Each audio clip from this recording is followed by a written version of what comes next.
गोष्टीवर परत परत खर्च होतोय का, हा खर्च वेगवेगळ्या गोष्टींवर सातत्याने केला जातोय, पण याची चौकशी होण्याची अत्यंत गरज आहे. पुणे महानगरपालिकेची निवडणूक 3 महिन्यापूर्वी झाली आणि यानंतर महापौरांची निवडी करण्यात आली.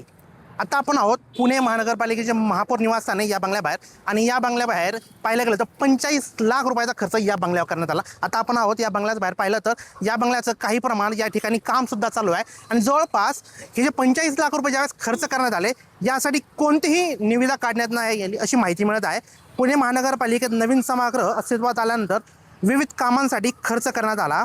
त्याच पार्श्वभूमीवर महापौर बंगल्यात रंग, वायरिंग बदलणे तसेच इतर दुरुस्तीचे कामे करण्यात आले. मात्र या सर्व कामांसाठी कोणतीही नियमित निविदा प्रक्रिया राबवण्यात आली नसल्याची माहिती समोर येत आहे. आपल्यासोबत बोलण्यासाठी जे सामाजिक कार्यकर्ते आहेत विवेक वेलणकर सर, ते आपल्यासोबत, आपण त्यांच्याकडून अधिकची माहिती जाणून घेऊया नेमकं काय आहे प्रकरण. बंगल्याच्या डागडुजीच्या कामासाठी जवळपास 45 ते 50 लाख रुपयांपर्यंतचा खर्च आला. मुळात हा बंगला 12 वर्षापूर्वी बांधला, त्यानंतर आतापर्यंत एकाही महापौरांचं इथं रेग्युलर वास्तव्य नाही. गेल्या 4 वर्षापासून तर महापौरच पुण्यनगरीला नसल्यामुळे इथं फक्त केअरटेकरचंच वास्तव्य होतं. असं असताना सुद्धा एवढ्या मोठ्या प्रमाणावर पैसा खर्च करण्याची वेळ का आली, नक्की काय काम काढलेलं आहे, सगळ्यात महत्वाचं म्हणजे विना टेंडर काढायची वेळ कशी आणि का आली. कारण भरपूर वेळ होता. महापालिका निवडणुका जाहीर झाल्यानंतर ऍक्च्युअली महापौर निवड होईपर्यंत मध्ये 3-3.5 महिने गेले.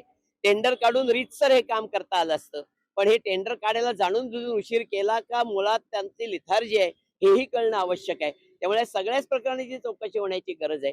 गेल्या 12 वर्षामध्ये नक्की कशा कशावर किती किती खर्च मेंटेनन्सवर झाला ते आणि आत्ता नक्की काय काम करतायत ते, या सगळ्याची यादी जाहीर झाली तर नक्की कळेल की एकाच गोष्टीवर परत परत खर्च होतोय का, हा खर्च वेगवेगळ्या गोष्टींवर सातत्याने केला जातोय, पण याची चौकशी होण्याची अत्यंत गरज आहे. विना निविदा हे सगळं काम काय ते पूर्ण झालेलं आहे बरं, हे कायदेशीर आहे. नाही, निविदा काढल्याशिवाय अशी कामं करणं हे बेकायदेशीरच आहे. परंतु महापालिका जर कायदा धाब्यावर बसवत असेल आणि विशेषतः महापालिका प्रशासन, तर हे अत्यंत चुकीचं आहे. त्यामुळे काहीही केलं तरी निविदा व्हायलाच पाहिजे होत्या. त्यामुळे आता चौकशी होण्याची गरजच आहे. आता काय पुढे मागणी करायची? आमची मागणीच आयुक्तांकडे की ही असेल की गेल्या 12 वर्षात आणि आता केलेल्या सगळ्याच खर्चांची या बंगल्यावरच्या ही माहिती पब्लिश करावी आणि विना निविदा का काढण्यात आली याची चौकशी व्हावी. वेळ मिळाला नाही म्हणलं जात आहे, जाणून बुजून वेळ मिळाला नाही हे कारण शोधताय का नेमकं काय? नाही, वेळ मिळाला नाही हे असूच शकत नाही. महापालिका निवडणुका जाहीर झाल्यापासून महापौर निवडीपर्यंत 3 महिने मध्ये मिळाले. आता हा कमी वेळ आहे का? तर हे जर पार महापालिका निवडणुकांचे निकाल होईपर्यंत झोपले असतील तर ही जबाबदारी निश्चितपणे प्रशासनाची आहे. वेळ मिळाला नाही हे आता दाखवण्याचं कारण आहे. तर सामान्य नागरिकांच्या घरातल्या ज्या आता एकंदरीत दिलेलं आहे की रंगरंगोटी असेल, वायरचे वगैरे जे कामं असतील, साधारणतः पर्यंत 10-20 वर्षाच्या तोपर्यंत तर त्या वायरांना काय होत नाही. पण या ठिकाणी आता 4 वर्षातच बदलल्या जातात. काय वाटतं यामागे सर?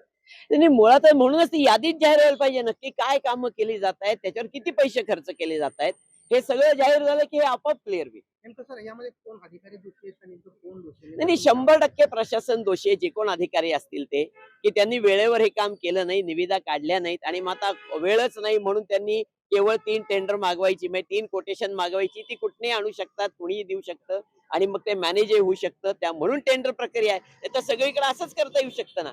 पण टेंडर प्रक्रिया कशा करताय, तर सगळ्यांना ओपन चान्स मिळाला पाहिजे. कुठली तरी 3 कोटेशन म्हणून काम करायचं हे पद्धत नाही. नक्की 40-50 लाखाचं काम झाले का पण नेमकं?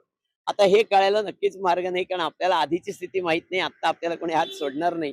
त्यामुळे काम नक्की काय झालंय कळायला मार्ग नाही.